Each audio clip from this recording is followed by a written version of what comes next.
क्या जयराम महतो हो रहे हैं भाजपा में शामिल? क्या जयराम महतो भाजपा के साथ मिलकर लड़ेंगे झारखंड का विधानसभा का चुनाव?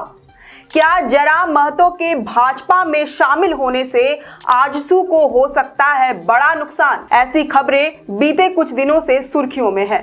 सूत्रों के हवाले से ये जानकारी मिल रही है कि जयराम महतो जल्द ही भाजपा के शीर्ष नेताओं के साथ दिल्ली में बैठक भी कर सकते हैं।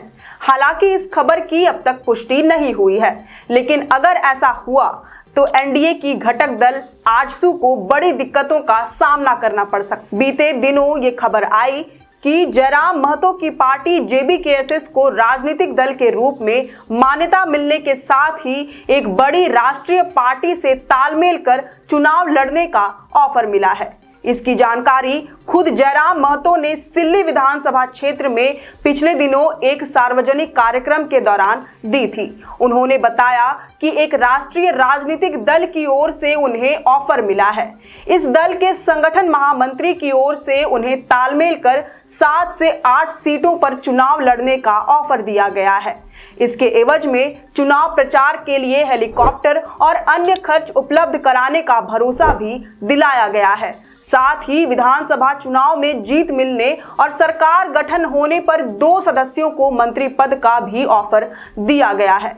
अब भले ही जयराम महतो ने अपने बयान में ऑफर देने वाले राजनीतिक दल के नाम का खुलासा न किया हो, लेकिन उनका इशारा साफ तौर से भाजपा पर ही था। राजनीतिक जानकारों का भी मानना है कि जयराम ने अपने वक्तव्य में जिस संगठन महामंत्री का जिक्र किया उसका सीधा ताल्लुक भाजपा से है, क्योंकि इस तरह का कोई पद कांग्रेस, जेएमएम या आजसू पार्टी में है ही नहीं। हालांकि बीजेपी के किसी भी नेता ने फिलहाल जयराम महतो के साथ तालमेल वाली बात पर कोई टिप्पणी नहीं की है।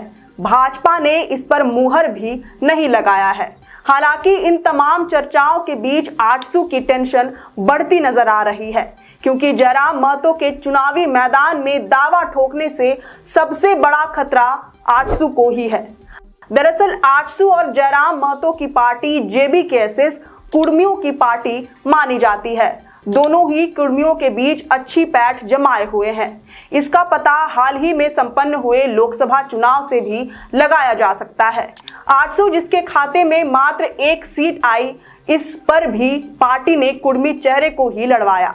गिरिडीह लोकसभा सीट से चंद्रप्रकाश चौधरी ने आजसू की टिकट पर चुनाव लड़कर पार्टी को जीत दिलाई। यही नहीं, पार्टी के प्रमुख सुदेश महतो राज्य के बड़े कुर्मी चेहरों में शुमार हैं। ठीक ऐसा ही जयराम महतो के भी साथ है। लोकसभा चुनाव के दौरान निर्दलीय मैदान में कूदने वाले जयराम महतो को 90% वोट कुर्मियों का ही मिला। भले ही वह चुनाव जीत पाने में नाकामयाब रहे, लेकिन उन्हें कुर्मी बहुल इलाकों से अच्छा रिस्पांस मिला। हालांकि अगर इस बार के झारखंड विधानसभा चुनाव में अगर जेबीकेएसएस भाजपा या किसी अन्य दल के साथ गठबंधन जयराम महतो नहीं करते हैं, तो उनकी पार्टी जेबीकेएसएस 50 से 60 सीटों पर अपने प्रत्याशियों को उतार देगी। जेबीकेएसएस की ओर से 28 जुलाई को पार्टी के सभी जिला अध्यक्षों और केंद्रीय कमेटी के पदाधिकारियों की एक महत्वपूर्ण बैठक बुलाई गई है, जिसमें आगामी विधानसभा चुनाव को लेकर रणनीति पर चर्चा होगी।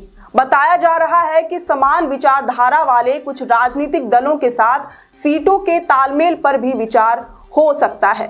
अभी कई विधानसभा क्षेत्रों में पार्टी टिकट पर चुनाव लड़ने वाले 7 से 8 उम्मीदवारों की दावेदारी पेश की जा रही है। पहले चरण में सभी संभावित उम्मीदवारों पर विचार विमर्श कर 2 से 3 उम्मीदवारों की लिस्ट बनाई जाएगी, जिसके बाद केंद्रीय समिति की ओर से उस पर मुहर लगाई जाएगी। फिलहाल के लिए इतना ही, लेकिन आपकी इस खबर पर क्या राय है, ये हमें कमेंट करके जरूर बताएं। अगर आपको ये वीडियो और ये जानकारी पसंद आई हो तो इस वीडियो को जरूर से लाइक और शेयर करें। हमारे चैनल लोकतंत्र 19 को फेसबुक पर फॉलो और यूट्यूब पर सब्सक्राइब करना ना भूलें। हमारा एक और चैनल है ग्राम सभा के नाम से, उसे भी जरूर से सब्सक्राइब और फॉलो कर लें। फिलहाल लेते हैं अलविदा। जोहार।